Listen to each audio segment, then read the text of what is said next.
Ayan, what's up guys? Magluluto tayo ng aking mahiwagang recipe, ang burger steak. Simple lang naman mga kailangan natin guys. Kailangan natin ng burger patties. Bahala kayo kung CDO or whatever you want na patties. Mushroom, ebap, cream of mushroom, pepper, salt and pepper to taste. MSG po ay optional. Siyempre, kailangan natin kawalit kalan. Siyempre, magluluto. So, first, iinit muna natin yung kawali para maiprito natin yung burger patties.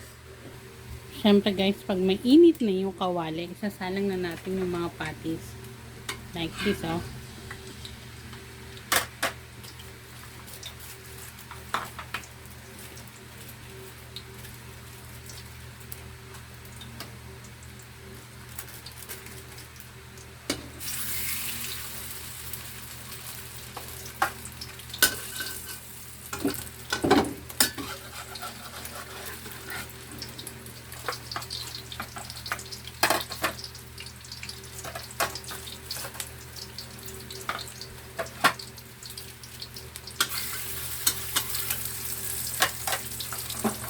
Siyempre, hintayin lang natin siya maluto.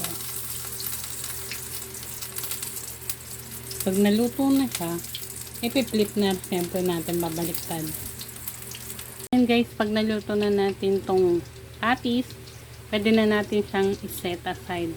Ang susunod natin ay yung mushroom. So yun na nga, ilalagay na natin ang mushroom. Sa mga gustong ganito ang style ng luto ng mushroom nila. Oh my God.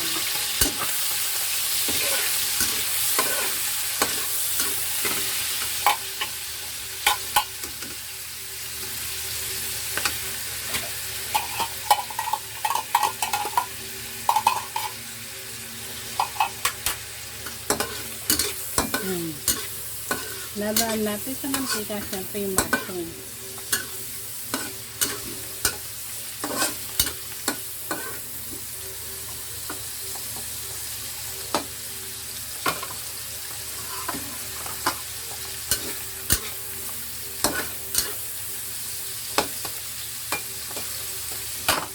Siyempre habang niluluto natin yung mushroom, minix ko na dito yung powder na cream of mushroom.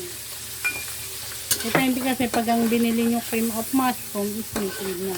May nabibili kasing liquid or powder. Depende kung ano treat nyo guys. So yung ibang mushroom, itatago ko, isi-set aside ko for garnishing. Para mas maganda kasi sa tingnan. So kung ayaw nyo ng oily masyado, babawasan nyo po yung oil nyo. Naging masyado na sa maraming oil kasi nga na-produce po ng beef. So yan, ibubuhos natin yung mushroom na ating minix.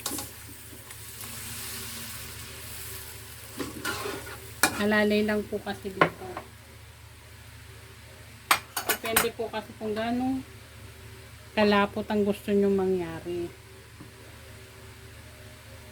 Gusto nyo ng sobra-sobrang lapot. Hindi nyo masyadong hindi nyo masyadong aanuhan ng tubig. Halalay lang siya sa tubig. Yan.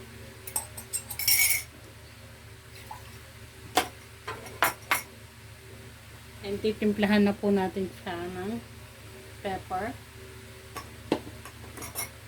Kung gusto nyo na may konting MSG, konti lang. Siyempre, salt and pepper to taste. Yung pepper kanina nakapaglagay na tayo, so body salt na lang.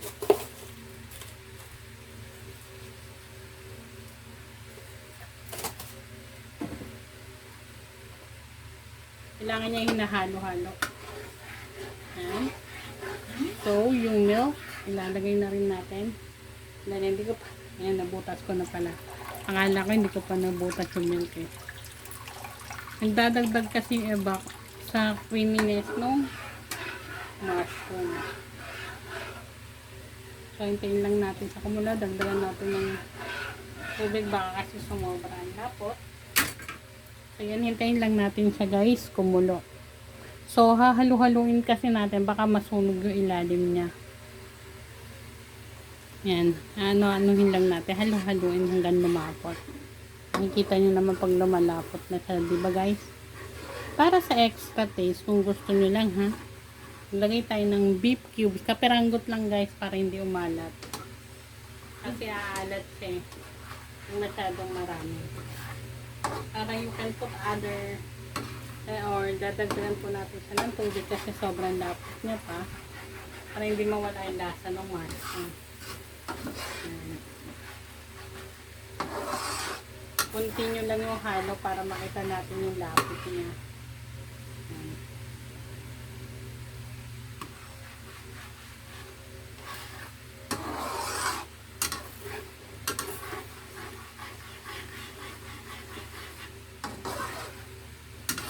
Kayo na po magdadagdag ng tamang lasa. Halimbawa, dadagdagan nyo po ng asin. Depende na po sa inyo. Kung salty kayo kumain or yung sakto lang sa lasa ng mushroom. Kasi ako medyo salty at saka mahilig ako sa pepper. Kaya mas marami akong pepper. Kung okay na po sa inyo yung lapot, pwede nyo na siyang patayin. Yung iba kasi, dinadrunk na nila o sinasama na nila dito yung patties. Pero kasi ako hindi, para hindi siya mababad. So, hintayin ko lang siya lumamig. Tapos itatap na natin siya doon sa aking burger patties.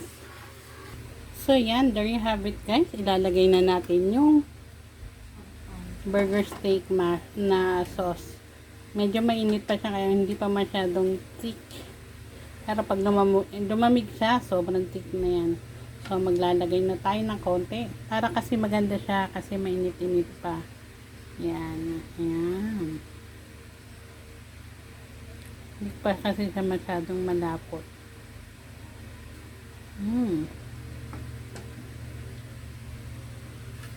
Sarap.